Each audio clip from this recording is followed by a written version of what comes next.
Hello and welcome to This Week in Civics with the Bill of Rights Institute. My name is Rachel Davison Humphries and I am the Director of Outreach. Thank you for being here for what many is coming out of a very difficult week.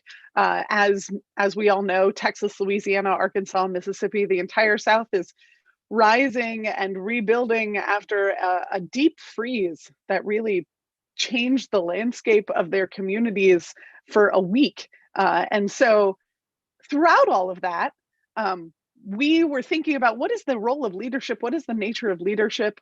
Specifically presidential leadership as we're thinking about presidential executive powers. So we're going to talk about that a little bit today over the course of the next few minutes and then let you know all the things that are happening at BRI towards the end. But so thinking about Texas and Louisiana and Arkansas and Mississippi, we saw a lot about the role of community versus the role of government.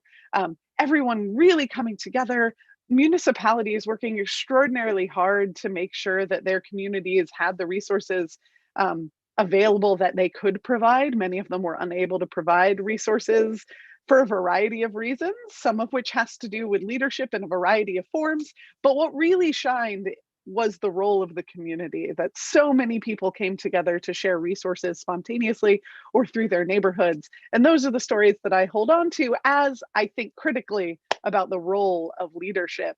And specifically government response, right? Government response to specific needs had me thinking a little bit about President Biden and executive orders. So we're hearing a lot about executive orders in the news as President Biden had 28 in his first month, which in just statistically is a very large number.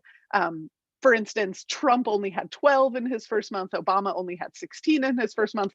The only one that comes close to that number is actually FDR, Franklin Delano Roosevelt, way back in 1933, and he had he signed 30 executive orders in his first month.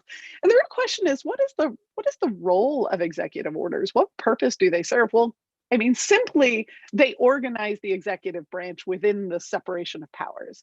Executive orders are how the president governs his branch or her branch of government, and then also does a whole bunch of other things, right? So it's federal workforce policies, public lands, civic contractors.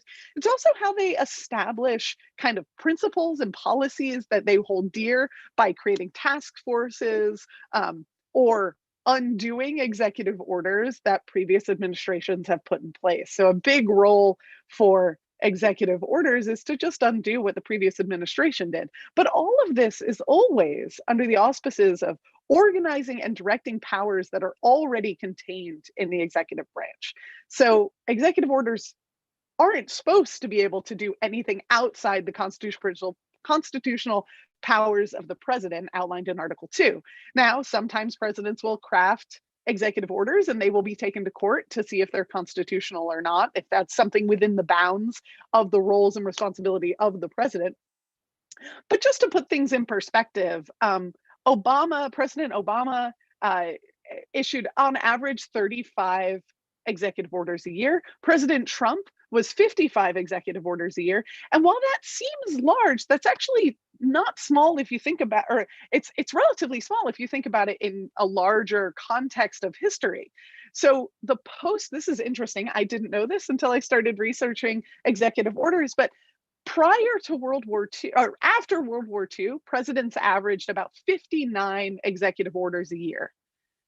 Prior to World War II, presidents were averaging 314 executive orders a year.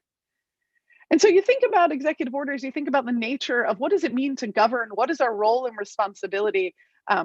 What is all of this for? Why do we care? Why can't we just get laws through quickly? And if it's the president that does it, that's fine. If it's the Congress that does it, that's fine.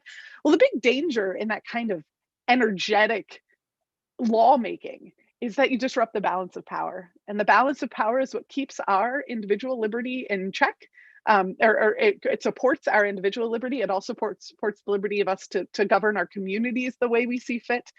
So keeping our sovereignty, it allows the balance of power is what allows for us to continue to have the ability to make decisions about what we think is best for ourselves. So there's a healthy caution when it comes to moving legislation quickly. And George Washington actually had this caution. And so if you haven't ever read his farewell address, there's this beautiful section at the end. And while I was thinking about everything that happened in Texas and Louisiana and Mississippi and Arkansas and the whole South this week, and thinking about the relationships that we're seeing emerge in Congress and the Senate with President Biden having a 2-hour discussion with Republican leaders, but then ultimately not relying on them to pass certain bills. There's just a lot going on in this change of administration. And I wanted to kind of bring us to the words of George Washington in his farewell address. So this is him stepping down. People wanted him to be a king. He was a beloved figure, stepping down at some of his, given that he also had many concerning qualities when it comes to things that we hold dear now. He was very clear about the role of the president and what it could be. And in it, he said, towards the end, he said, listen to this as we think about how things are right now, the alternate domination of one faction over another, sharpened by the spirit of revenge, natural to party dissension, is in itself a frightful despotism. But this leads at length to a more formal and permanent despotism. The disorders and miseries which gradually incline the minds of men to seek security and repose in the absolute power of an individual. And sooner or later, the chief of some prevailing faction turns this despotism to the purposes of his own elevation on the ruins of public liberty. The common and continual mischiefs of the spirit of party are sufficient to make it the interest and duty of wise people to discourage and restrain it. It is important likewise that the habits of thinking in a free country should inspire caution in those entrusted with its administration, to confine them within their respective constitutional spheres, avoiding in the exercise of the powers of one department to encroach upon another. The spirit of encroachment tends to consolidate the powers of all departments into one, and thus to create whatever the form of government, a real despotism. A just estimate of that love of power and proneness to abuse it which dominates in the human heart is sufficient to satisfy us of the truth of this position. The necessity of reciprocal checks in the exercises of political power by dividing and distributing them into different depositaries and constituting each the guardian of the public weal against the invasions of others has been evinced by experiments ancient and modern, some of them in this country and under our own eyes. To preserve them must be as necessary to institute them. We have a great version, an annotated version of Washington's farewell address in our Documents of Freedom resource. I encourage you to look at the comments to go check that out. But thinking about separation of powers and the importance of a healthy caution when it comes to asking leadership to intervene in our affairs and to support those values that we hold dear is what I'm thinking about as I think about everything that's been happening. And my heart goes out to all those suffering in Texas and Louisiana and Mississippi and Arkansas and all across the South. So that's our This Week in Civics. We have a lot going on here at the Bill of Rights Institute. We have a new teacher time that you can register for tomorrow.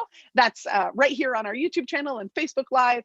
Or I think it's actually only on our YouTube channel, not Facebook Live, but it's looking at the importance of the humanities. So when we think about these deep philosophical issues, how do we help our students think about those things as an integrated humanities endeavor? We also have we're publishing our final close read of February. It is with my very good friend, Dr. Annika Prather, and we are reading through Martin Luther King's Letter from a Birmingham Jail, which is a fantastic text. And it was a super fun conversation that Dr. Prather and Kirk Higgins and I had for this close read. And lastly, our new podcast season launches this week with our first episode on Boss Tweed. So check all of that out. Follow us, like us, get on our mailing list, and you'll hear all about the things BRI is doing. And on that note, I wish you a very happy week and all the best to you and yours. And I look forward to hearing from you and hearing how you're doing your work throughout the week. I'm here every Monday with This Week in Civics. My name is Rachel Davison Humphries, and thank you for being here.